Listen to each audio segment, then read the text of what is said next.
mereka yang mempunyai anak tersebut. Dia dakwah. Kemudian Nabi Daud menyerahkannya kepada anaknya, karena Daud adalah seorang khalifah, raja, yang juga tugasnya adalah islah bainan nas. Makanya Sulaiman menggunakan hikmah yang diberikan oleh Allah Subhanahu wa taala, pemahaman. Fafahamnahu Sulaiman. Kami berikan pemahaman kepada Sulaiman. Apa pemahaman yang diberikan oleh Allah Subhanahu wa taala kepada Sulaiman? Yaitu Allah Subhanahu wa taala katakan kepada Sulaiman, atau Sulaiman berkata kepada kedua orang wanita tersebut, kalau seandainya kalian tidak ada yang mengalah, maka saya akan sembelih anak ini. Apa? Diambilnya oleh Sulaiman anak tersebut, dirampasnya, kemudian dikeluarkannya pedang, kemudian berucaplah kedua-duanya yang membuktikan bahwa satu dari keduanya benar dan satu jenazahnya salah. Seorang ibu yang satu yang merasa tidak mempunyai anak, atau dia merasa mempunyai anak akan tapi tidak seperti ibu kandungnya, dia mengatakan, dia diam saja, tidak mengatakan apa-apa. Kan tapi seorang ibu tadi, yang satu lagi yang merasa bahwa dia yang melahirkan dan semacamnya, apa katanya? Wahai Nabi Allah Sulaiman, sungguhnya saya rela bahwa anak tersebut adalah anak ibu si fulan. Maka diberikanlah oleh Sulaiman kepada ibu yang memberikan kerelaan tadi. Ini dia. Ambillah, ini anak. Sesungguhnya engkau berbuat tersebut adalah dari dasar kasih cinta engkau kepada anak tersebut. Itu pemahaman di dalam islah bainan nas. Terjadi juga pada zaman salah seorang qadhi terkenal di Arab, Qadhi Shuraih. Bertengkar dua orang ibu mempermasalahkan seorang anak. Akan lebih jelas cerita Nabi Sulaiman tentu tidak bisa diulang kembali karena ceritanya sudah masyhur. Apa kata Shuraih? Demi Allah saya tidak akan ulang cerita Sulaiman. Maksudnya diambil anaknya tersebut, kemudian dia sembelih, karena bisa saja kedua-duanya menyatakan ya udah untuk saudara sebelah. Akan tetapi apa kata Shuraih? Demi Allah, ini bisa diketahui melalui telapak kakinya. Di Arab terkenal mengenal sesuatu dengan telapak kaki, semacam DNA atau sidik jari. Kalau di Arab terkenal juga dengan melihat kaki. Sesungguhnya melihat kaki akan diketahui siapa yang pemilik anak dan semacamnya. Itu yang terjadi pada zaman Rasulullah SAW ketika beliau gembira melihat Al-Mudliji, seorang pakar penilik itu, menyatakan bahwa Usamah adalah anak Zaid. Ketika mereka berdua, ayah dan anak tersebut, Usamah dan Zaid, kehujanan, terbungkus mereka ke dalam sebuah kain, kemudian yang nampak kakinya. Apa kata Mudliji? Sungguhnya kaki satu adalah keturunan dari kaki satunya. Maksudnya kaki itu sama-sama berkata. Tersenyum Rasulullah dan gembira karena ada tuduhan bahwa Usamah tidak adalah anak Zaid. Karena Zaid orangnya putih, Usamah orangnya hitam. Dan Rasulullah SAW mengabarkannya kepada Aisyah. Ya Aisyah, tidakkah engkau mendengar apa perkataan Mudliji tentang kaki Usamah dan Zaid? Ala kulli hal, bahwa di sini dibutuhkan hikmah, ilmu tentang menyelesaikan, dan juga hikmah cara menyelesaikannya. Faedah yang berikutnya tentang masalah hadis ini, tentang masalah perselisihan di kalangan sahabat Rasulullah SAW. Perselisihan di kalangan sahabat tentang masalah hutang piutang, tentang masalah muamalat. Ini sering terjadi sebagai tabiat manusia biasa bertengkar karena masalah muamalah. Buktinya dua orang sahabat ini bertengkar. Kemarin kita terangkan bahwa Ka'ab bin Malik radhiyallahu anhu juga bertengkar dengan Ibnu Hirdid. Dan juga banyak sahabat-sahabat juga bertengkar dengan sahabat lainnya karena perkara masalah harta dan lain-lain. Pertengkaran tidak hanya berbisik-bisik, kan, tapi pertengkaran sudah sampai juga pada suara keras. Yang satu memohon, yang satu menolak. Sampai yang satu ini mengatakan, wallahi la af'al. Demi Allah saya tidak akan melakukannya. Apapun masalahannya, seorang sahabat tadi meminta dua hal. Pertama, adapun salah satu dari keduanya, yastawdi'ul akhar. Yastawdi'ul akhar maksudnya ingin menghapus, memutihkan hutang piutangnya. Memohon kepadanya untuk memutihkannya. Yang pertama, yastawdi'ul akhar maksudnya untuk menghapuskan. Wa yastarfiquh maksudnya adalah meminta keringanan. Dikurangi kurangi. Maksud dikurangi yaitu dari modal. Jadi dia tidak kuat lagi membayar, dia meminta kepada sahabatnya tersebut untuk memutihkan udara hutang aja diputih. Atau kurangi setengah, kurangilah dari modal, bukan dari untung. Itu yang disebutkan oleh syurah hadis ini. Kan tapi ini kejadian ini begitu gitu. Dan Rasulullah SAW mendengar orang yang bersumpah, beliau tidak tega. Ainal muta'alli ala Allah la yaf'alul ma'ruf. Siapa yang tadi bersumpah atas nama Allah Subhanahu wa taala dia tidak mau melakukan kebaikan, menunjukkan bahwa sumpahnya tersebut tidak boleh. Seseorang ketika dia bersumpah kepada kawannya untuk memutihkan hutangnya atau menghilangkan setengah hutangnya, kemudian dia bersumpah demi Allah saya enggak mau melakukannya, itu berarti sumpah seperti itu tidak dibenarkan. Kenapa? Dilarang seorang muslim mengharamkan dirinya dari berbuat baik. Maksudnya dilarang seorang muslim membuang kebaikan atas dirinya. Nggak boleh. Kalaupun dia terpaksa tidak bisa melakukan tapi tidak dengan sumpah. Jadi jangan sekali-sekali kita menolak kebaikan. Jangan sekali-sekali kita menolak kebaikan. Dan memutihkan hutang dan itu adalah sebuah kebaikan. Ketika dia mengatakan demi Allah saya tidak mau melakukannya, berarti dia telah menghilangkan kebaikan dari dirinya. Itu sebagian orang menyebutkan satu. Yang kedua, seharusnya orang yang bersumpah itu datang dari azam yang kuat untuk tidak melakukannya. Dan itu tidak dibenarkan jika seandainya perbuatan itu adalah perbuatan baik. Bisa saja nanti dia berubah pikiran, kemudian dia mau menerimanya sehingga dia kemakan sumpah. Orang yang seperti ini wajib membayar kafarat. Orang yang seperti ini wajib membayar kafarat. Sesungguhnya berbicara tentang masalah sumpah, itu terbagi tiga. Sumpah lagha. Sumpah yang orang mudah bersumpah tapi tidak mempunyai makna. Demi Allah, tadi saya berjalan ke pasar.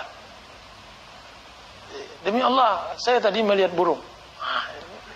Jadi sumpahnya tidak bermakna, tidak memberikan faedah, tidak memberikan apa-apa. Dan itu biasa di kalangan Arab kadang-kadang begitu dia. Orang Arab sering bersumpah lagha begitu. Dan itu tidak dimasukkan ke dalam sumpah yang membayar kafarat. Allah Subhanahu wa taala mengatakan la yu'akhidukumullah billaghwi fi aimanikum. Allah tidak akan mengambil hukuman bagi orang-orang yang berbuat lagha, berbuat sia-sia di dalam sumpahnya. Maksudnya tidak membebani kepadanya kafarat. Dan yang kedua yaminul ghamus, sumpah haram. Yaminul ghamus, sumpah tapi dalam melakukan yang haram. Dan ini juga tidak dibenarkan. Demi Allah malam ini nanti saya akan mencuri. Itu yaminul ghamus. Demi Allah kalau seandainya saya sembuh nanti, saya akan tawaf di kuburan Syekh Burhanuddin. Sumpah yaminul ghamus. Hukumnya dosa besar. Nah, sumpah yang ketiga itu yang disebut sumpah yang muakkad. Sumpah yang terbohol di dalam hati, yang mana dia di dalam menunaikan kebaikan, kalau seandainya dia tidak berani menunaikan, tidak jadi menunaikannya, wajib membayar kafarat. Dan ini pun terbagi dua. Seseorang yang bersumpah atas kebaikan, demi Allah kalau seandainya nanti saya sembuh, saya akan berangkat haji. Dan ini sebuah kebaikan. Ini dia mempunyai dua pilihan. Pertama, atau dia mempunyai dua keadaan. Keadaan pertama, dia tidak melakukan sumpah tersebut, dia wajib membayar kafarat. Dan yang kedua, dan dia berdosa. Dan yang kedua, dia melihat ada yang lebih maslahat dari itu, dari sumpahnya yang pertama, maka dia tunaikan, kemudian dia membayar kafarat. Dan ini dia tidak berdosa, bahkan berpahala. Demi Allah, kalau seandainya usaha saya lancar, insya Allah saya akan menyembelih 10 ekor kerbau. Kiranya dia lihat, dia menyembelih 100 ekor kerbau. Berarti sumpahnya dia telah langgar, akan tetapi melanggar kepada yang lebih baik. Itulah yang kebiasaan Rasulullah SAW, yang mana Rasulullah SAW jika melihat bersumpah, kemudian melihat ada 2 jalan yang lebih baik, beliau memilih yang lebih baik, kemudian membayar kafarat atas sumpah yang beliau telah sumpahkan tadi. Itu hukum sumpah secara umum. Poin yang berikutnya tentang masalah hutang piutang. Hutang piutang. Bahwa pada dasarnya hutang itu adalah sesuatu yang harus dijauhkan dari seorang muslim, berhutang. Dan dia salah satu kesedihan yang ada di dunia ini, di antaranya adalah hutang. Kan tapi maksud hutang ini adalah hutang yang tidak terbayarkan. Atau di istilah usaha adalah utang buruk. Hutang seharusnya dijauhkan. Sudah pasti memang dia tidak mampu membayarnya, kemudian dia berhutang. Itu hutang buruk. Sudah pasti dia memang sudah jatuh, kemudian dia berhutang. Itu hutang buruk. Dan juga ini mendatangkan kesedihan. Hutang yang seperti ini mendatangkan kesedihan. Akan tapi hutang untuk sebuah usaha yang sudah lancar dan semacamnya, ini tidak termasuk dari hutang yang disebutkan oleh Rasulullah Sallallahu Alaihi Wasallam. Sehingga kita katakan, bolehkah kita berhutang? Kita katakan hukum berhutang boleh, sesuai dengan pembagian hutang yang saya sebutkan tadi. Sesungguhnya Rasulullah SAW berhutang, dan baju besi beliau tergadaikan. Akan tapi nyaris semua hutang Rasulullah SAW adalah hutang yang pasti sudah bisa dibayarkan. Jadi semua hutang Rasulullah SAW adalah hutang yang baik. Hutang yang baik. Nah, hutang yang buruk ini, bolehkah seseorang berhutang dengan buruk? Kalau seandainya keadaan memaksanya untuk berhutang, maka dia diperbolehkan. Kan tapi ada hal-hal hutang yang haram. Hutang yang haram jika seandainya orang berhutang wasilah untuk meminta-minta. Haram. Seperti seekor serigala yang memburu buruannya. Dikejar ke sini tidak masuk, dikejar ke sana enggak masuk, dikejar ke sini enggak masuk juga. Akhirnya dipakai aji pamungkas berhutang baru masuk. Nah, ini tidak diperbolehkan. Dipinjam, diminta, dihibahkan, dizakatkan, disedekahkan, dah juga diberi-beri oleh orang itu. Akhirnya udahlah hutanglah. Padahal hutangnya sebenarnya tujuannya adalah kedok untuk meminta, dan ini haram. Haram yang saya maksud kalau seandainya itu menjadi profesi baginya.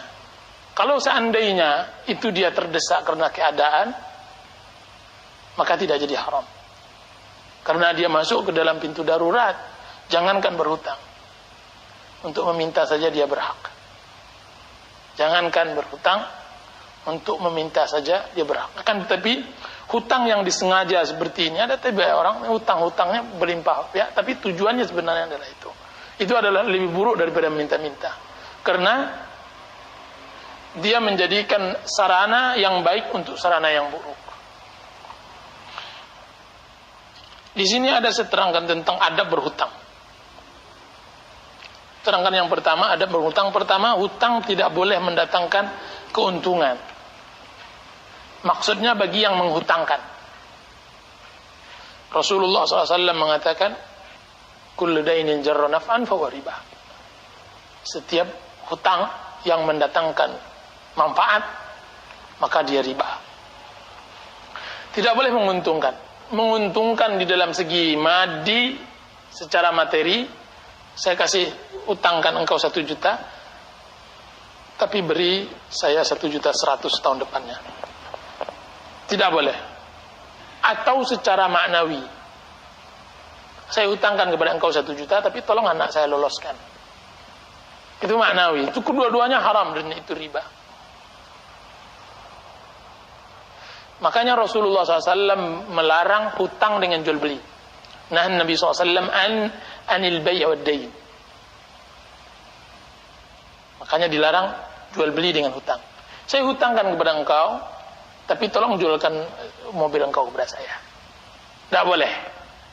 Ditakutkan bahwa dia mengambil manfaat dari pinjaman kawannya tersebut, sehingga kawannya tidak ada jalan lain kecuali menghutang kepadanya, karena dia terpaksa harus mengutang, dia harus menjual apanya. Atau juga hal yang sama seperti kontrak. Boleh, saya hutangkan, berapa antum mau? Tapi kontrakkan rumah yang itu. Ini nggak boleh, harus diselesaikan satu persatu. Atau harus tidak ada hubungan antara hutang dengan jual beli. Kemudian di antara adab berhutang, kebaikan seharusnya dibalas dengan kebaikan. Allah Subhanahu wa taala berfirman, "Hal jazaa'ul ihsani illa al-ihsan." Apakah balasan kebaikan kecuali kebaikan yang serupa? Ini yang sering diabaikan bagi orang yang berhutang. Dan ini yang harus dikembangkan, sehingga hutang piutang ini menjadi hal yang biasa di kalangan kaum muslimin.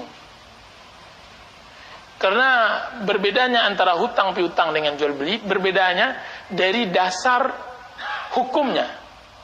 Hukum jual beli adalah dari pintu murabahah, saling menguntungkan. Sedangkan hukum berhutang berasal dari kasih sayang dan musamaha, toleransi. Saya kasihan kepada engkau, maka saya hutangkan. Kalau jual beli tidak, saya merasa beruntung dengan engkau, maka saya berjual beli dengan engkau. Nah, jangan dia jadikan kebalikannya, bahwa hutang dijadikannya sebagai pintu untuk mendatangkan manfaat. Ini di dalam adab jual beli. Jadi hal jazaa'ul ihsan illa al-ihsan. Seharusnya itu harus berada, bahwa seorang yang menghutangkan, memberikan kebaikannya dengan menghutangkannya, maka seharusnya berbalas.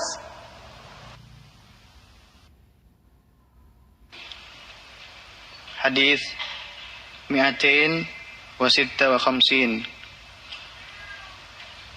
wa an ibni Abbas Sahal ibn Sa'di as-Sa'idi radhiyallahu an anna Rasulullah sallallahu alaihi wasallam balaghahu anna bani Amr ibn Aufin kana bainahum syarrun faharaja Rasulullah sallallahu alaihi wasallam yuslihu bainahum fi unasin ma'ahu fahubisa Rasulullah sallallahu alaihi wasallam wa hanatis shalah faja'a Bilalun ila Abi Bakrin radhiyallahu anhuma faqala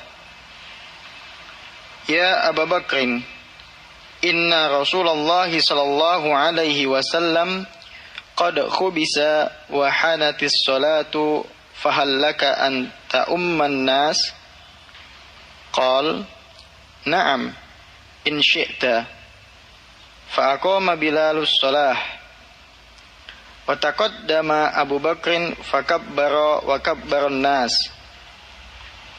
wa jaa Rasulullah sallallahu alaihi wasallam yamshi fi as-sufufi hatta qama fi as-saffi fa akhadha an-nasu fi at-tasfiq wa kana Abu Bakr radhiyallahu anhu la yaltafitu fi as-salah wa kana Abu Bakr radhiyallahu anhu la yaltafitu fi as-salati falamma akthara an-nasu tasfiqa tafata fa idza Rasulullah sallallahu alaihi wasallam fa asyara ilaihi Rasulullah sallallahu alaihi wasallam farafa'a Abu Bakr radhiyallahu anhu yadahu fahamidallah wa raja'al qara wara'ahu hatta qama fi as-saffi fataqaddama Rasulullah sallallahu alaihi wasallam fasalla lin-nas فلما فرغ أقبل على الناس فقال أيها الناس ما لكم حين نابكم شيء في الصلاة أخذتم في التصفيق إنما تصفيق للنساء من نابه شيء في صلاته فليقل سبحان الله فإنه لا يسمعه أحد حين أشرت إليك